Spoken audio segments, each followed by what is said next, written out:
Howdy y'all, I am Ice Gold, and for today's video I am going to be kind of making a follow-up to a video that I made a few months ago where I talked about the 3 best packs to buy.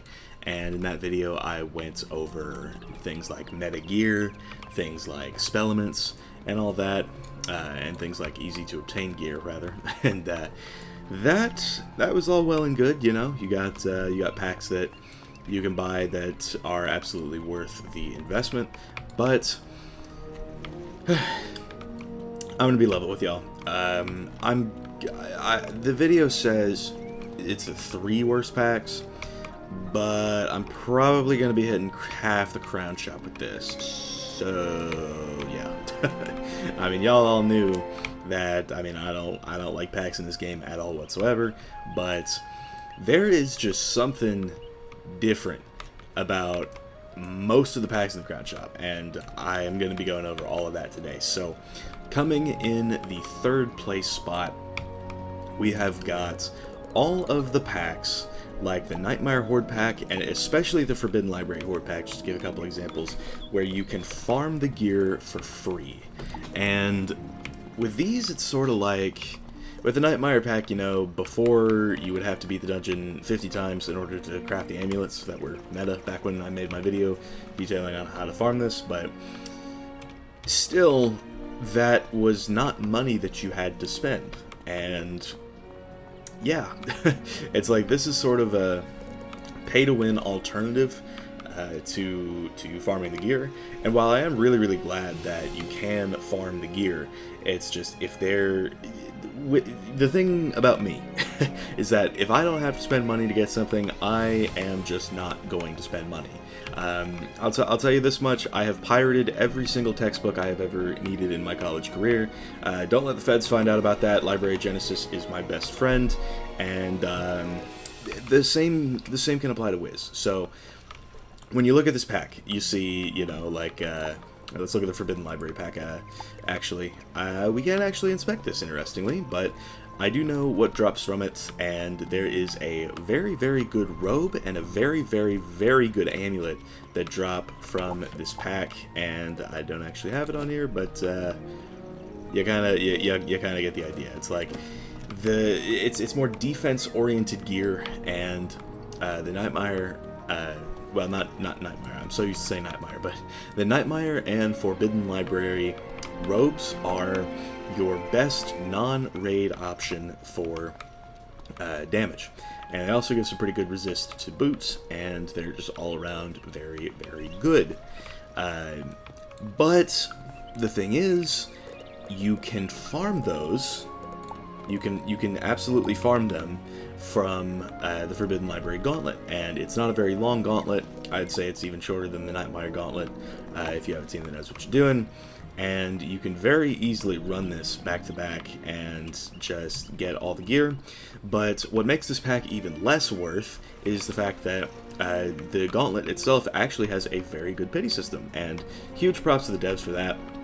Like, I really am glad that they've sort of started doing that a little bit more, and it's like, as good as it is, it makes the pack more redundant. It's sort of that you can buy your way to victory if you want to, but you absolutely don't have to, and it doesn't even take that long for you to not have to. So that's kind of where we're at on that. So things like the Forbidden Library, Wallaru Wastelander, as well as Skyfarer, you can farm this gear from the Arc 2 rematches, and which you can craft for just like some reagents from Raquel in the arena. The Skyfarer's Horde pack gear, the ring in this pack is still very strong, and sort of the Athames, you know, you can get a lot of extra pip chance if you need that for your PvP setups or whatever. These items drop from the Arc 1 rematches.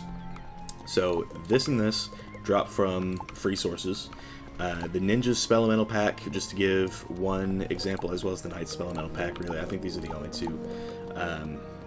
Actually, well, now that I'm looking at the Keeper Spell Elemental pack, it's like any pack gear that can drop from things like a Gold Key Boss, in the case of the Ninjas, Knights, and Keepers Spell Elemental packs.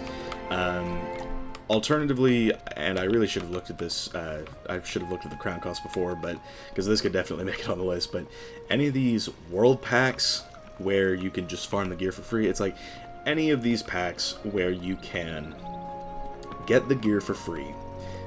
Things like Unforgiven Dead, as outdated as that is. Things like, it's like I was going on about before, it's like the Grizzleheim lore pack. You can farm this gear and these spell elements from King Boar out in Saberstad Pass. The Burrower's Rebellion pack, you can farm this from General Lightbane. It's like there's so many free sources for this gear now, and that's really, really great, and I'm really, really glad that it's a thing. But it makes the pack not worth buying. So if you are, you know, a new player and you're looking at maybe the Burrower's Rebellion pack, because you're looking at, you know, the hat and boots for your Fire Wizard that you're taking through, I don't know, Avalon, and you want some level 70 gear. This does drop good level 70 gear, but you could farm General Lightbane. if you got like a team together. It's not like this gear is even gonna make a difference in Avalon. I'm gonna be so for real. You really don't even need this gear if you're low level. But yeah, gear that you can just farm is definitely, that's definitely going to be what puts packs like this on this list. And I would even go as far as to say as the Fanciful Fairy K Horde pack, as well as the most recent edition, the Freaky Floormancer 2024 pack. These two drop the sets from the Crying Sky Raid, and the Freaky Floormancer pack from last year drops the Void set. So I just want to make clear, these do drop from the hardest content in the game, but you can still get them for free.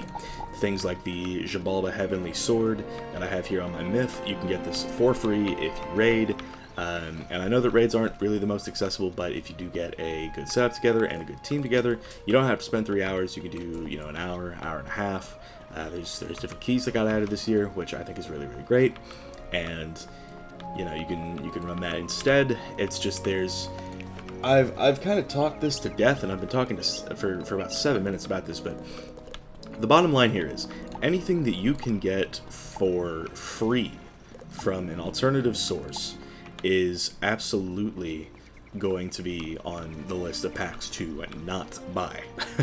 It's like I would already recommend not buying any packs before your max level, but it's like this is sort of just a new level. It's like, because it's like a lot of new packs, you can get the gear for free, and there's a better pity system for it, like with the Burrower gear and more recently the Forbidden Library gear. So that's kind of what I got. That's kind of what I got for number 3. It's like, don't buy anything that you can get for free.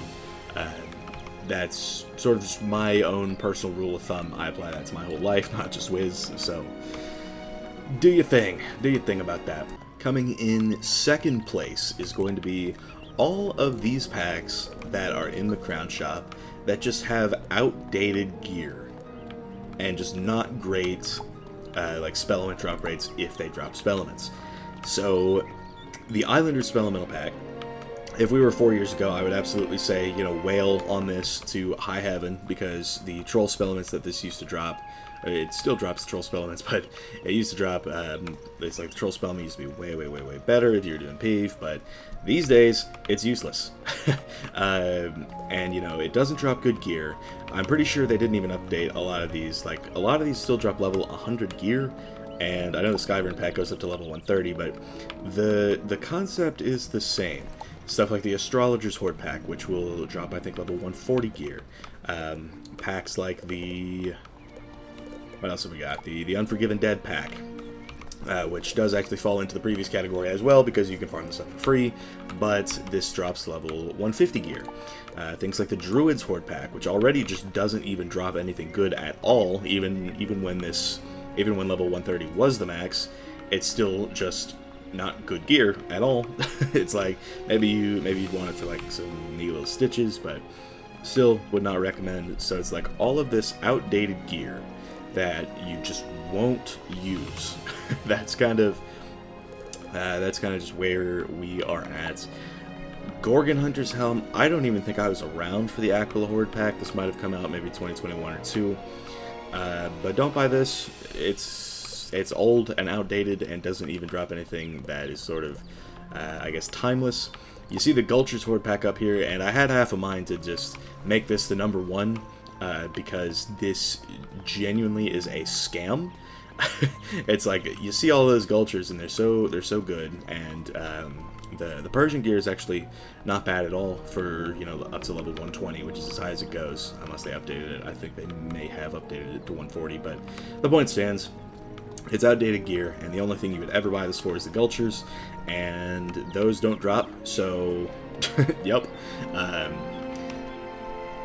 The point here is just don't spend money on something that is completely and utterly useless.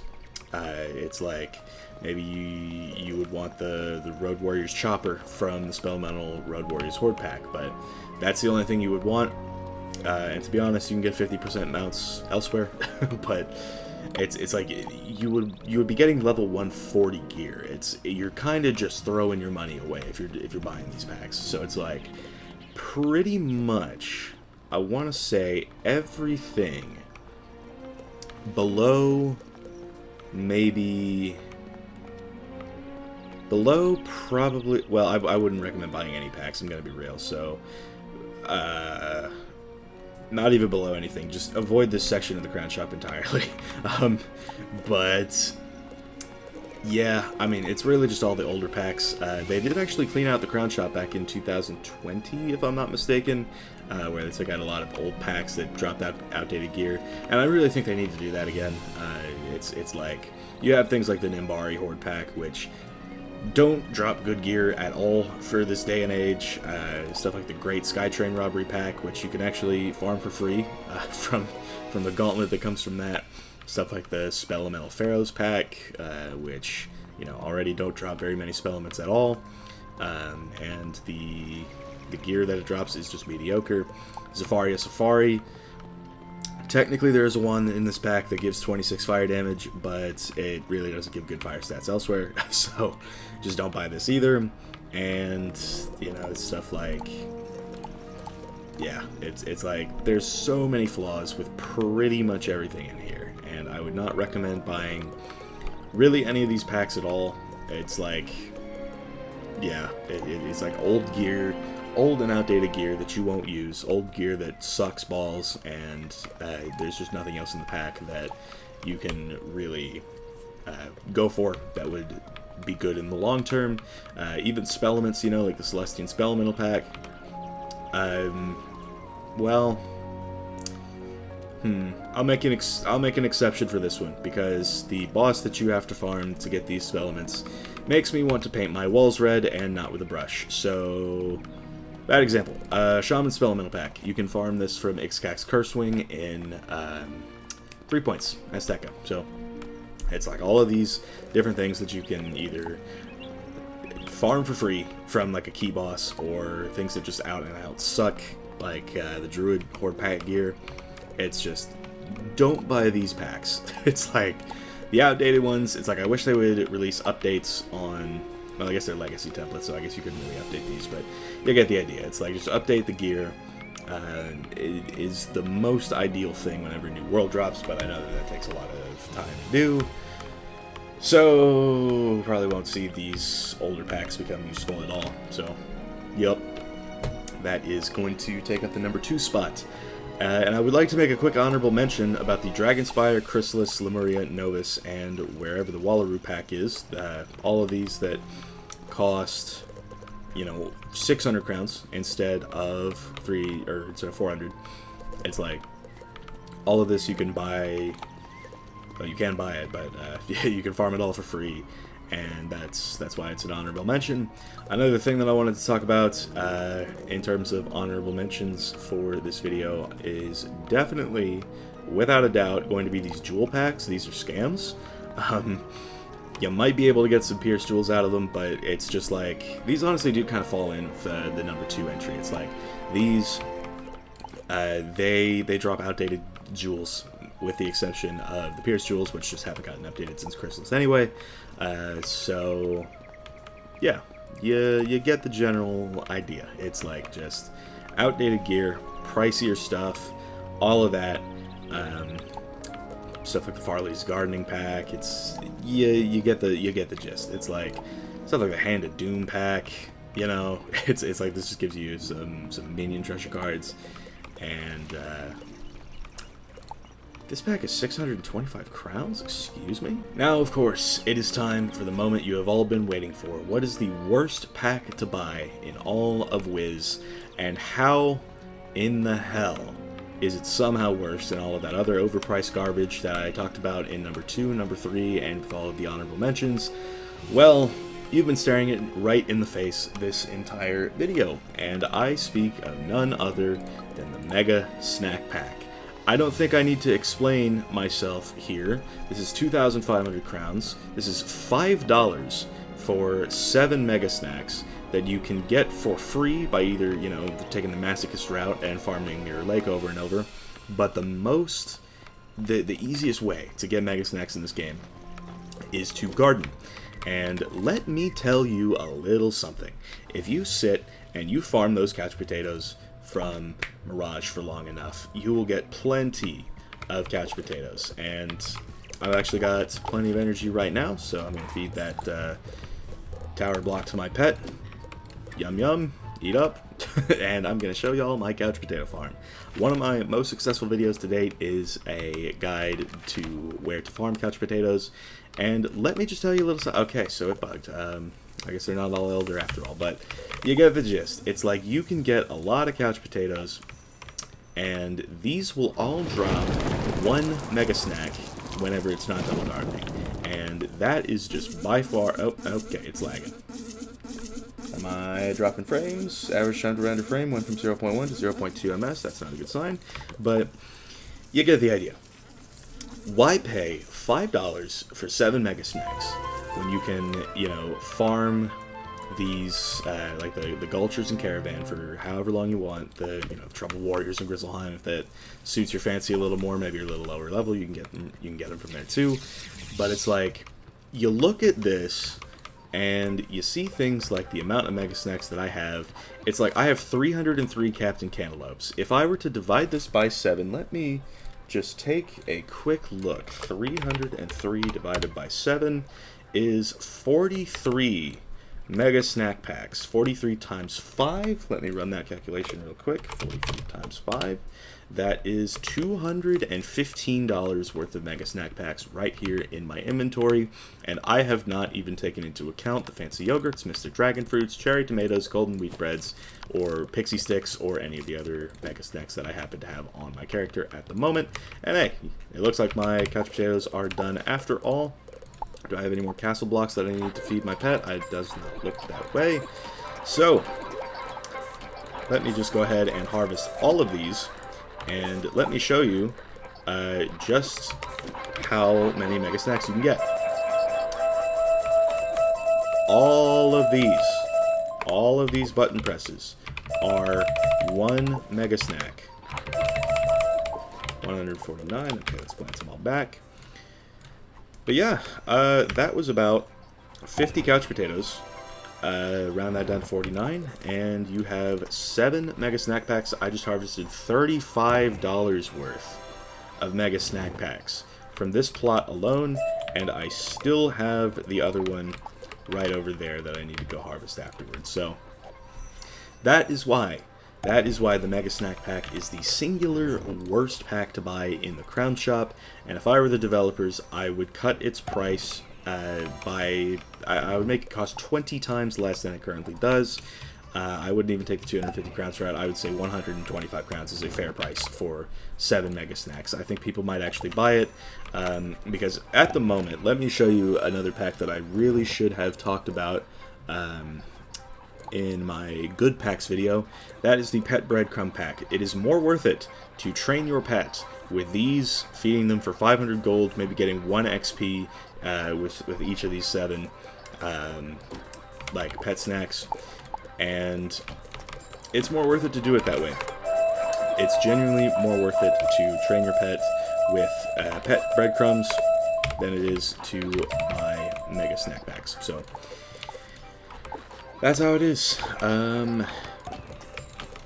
I think that's gonna wrap up. You kind of get the gist. I am just planning my couch potatoes at this point.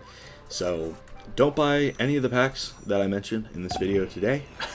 Just as a rule of thumb, it is never a good idea to buy packs in this game, especially not the Maggie Snack Pack, because like I showed you, I have about $500 worth of those sitting in my inventory at the moment on my character, and I just harvested probably another 75 bucks worth just now on camera.